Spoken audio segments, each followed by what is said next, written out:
Este tipo de enfermedad mental causa diversos cambios en el estado de ánimo, que pueden llegar a ser extremos, pueden ir de una hipomanía hasta una depresión, dependiendo cuál sea el caso que esté afrontando el paciente en ese momento. Estos episodios pueden ocurrir en repetidas ocasiones al año o bien pueden ser muy pocos o raros, si se sigue el tratamiento con el debido respeto y proceso que éste requiere, así como también es posible que el paciente no presente ningún síntoma emocional entre episodios.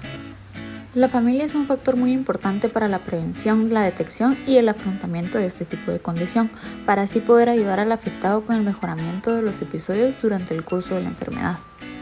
Entre los diagnósticos diferenciales que podemos encontrar en el trastorno bipolar, uno es el episodio depresivo mayor, otros trastornos bipolares, trastorno de ansiedad generalizada, trastorno de pánico, trastorno de estrés postraumático u otros trastornos de ansiedad, trastorno bipolar inducido por sustancias o medicamentos, trastorno por déficit de atención y hiperactividad, trastorno de personalidad y trastorno con irritabilidad prominente. Entre los trastornos que podemos encontrar en el diagnóstico diferencial del trastorno bipolar 2 está el trastorno depresivo mayor, el trastorno ciclotímico, el trastorno del espectro de la esquizofrenia y otros trastornos psicóticos, el trastorno de pánico y otros trastornos de ansiedad, el trastorno de abuso de sustancias, el trastorno por déficit de atención e hiperactividad, el trastorno de personalidad y otros trastornos bipolares. En cuanto al pronóstico del paciente del trastorno bipolar 1, entendemos que este tipo de trastorno se da con más frecuencia en países ricos, o bien con antecedentes dentro de la familia de trastorno bipolar 1 es el factor de riesgo más sólido para que surja este tipo de afección médica. Y en el pronóstico del paciente de trastorno bipolar 2, el factor de riesgo son los antecedentes familiares que sufren de este tipo de afección médica. Se cree que los factores genéticos son la mayor influencia para que se padezca este tipo de trastorno. Esto sobre la edad del inicio de los trastornos bipolares.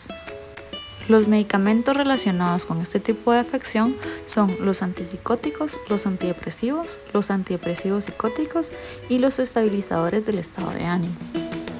En cuanto al cuidado del paciente y del familiar que lo cuida en las crisis, se debe establecer comunicación y construir un fuerte lazo de confianza. Se busca disminuir la ansiedad, agitación e hiperactividad por medio de la administración de medicamentos o buscar disminuir los estímulos que esté percibiendo el paciente en el momento.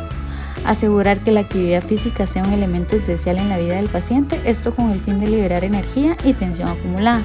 Velar porque su descanso y sueño sean óptimos.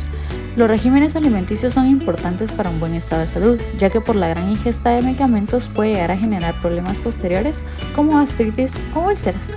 Y se le debe hacer saber al paciente como recordatorio constante que siempre tendrá el apoyo que necesite, que puede estar seguro de que no le faltará nada y que está bien pasar por lo que está pasando, porque no es su culpa, ya que no es algo que ellos puedan controlar o hagan adrede.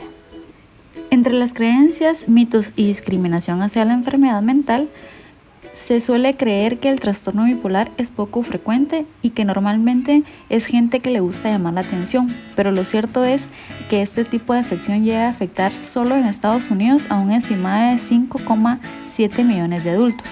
Los cambios por los que el paciente pasa y sufre no son una manera más de llamar la atención, es una afección muy fuerte que le llega a afectar en gran manera en distintos ámbitos de su vida, ya que no son un simple cambio de humor. Y se creía que existe una prueba casera que podía indicar si una persona padecía este tipo de afección o no. Los usuarios la podían conseguir por medio de internet, pero esta prueba milagrosa no era nada más que una herramienta que les brindaba la ayuda para saber si tenían el riesgo de padecer esta enfermedad por medio de su genética. También se cree que la medicación es peor que si el paciente no se medica. Lo cierto es que de no medicarse o no respetar la medicación, el paciente puede no llegar a ser una persona productiva y útil para la sociedad a lo largo de su vida. Y se piensa también que este tipo de afección se puede provocar adrede, es decir, se le acusa al paciente de estar fingiendo y querer llamar la atención provocándose así los distintos síntomas o únicamente por el consumo de los medicamentos. Lo cierto es que esto no se puede provocar de ninguna manera y el consumo de esta medicación tan fuerte en una persona que no la necesita puede provocar letargo y adicciones muy fuertes. En cuanto al proceso terapéutico para el trastorno, se debe tomar en cuenta que es de suma importancia para el transcurso de esta afección y resulta como pieza clave el terapeuta para el paciente. Esto se puede realizar de diversas formas, ya sea individual, familiar o grupal, y los tipos de terapia que hay son interpersonal y de ritmo social, terapia cognitivo-conductual, psicoeducación y terapia centrada en la familia.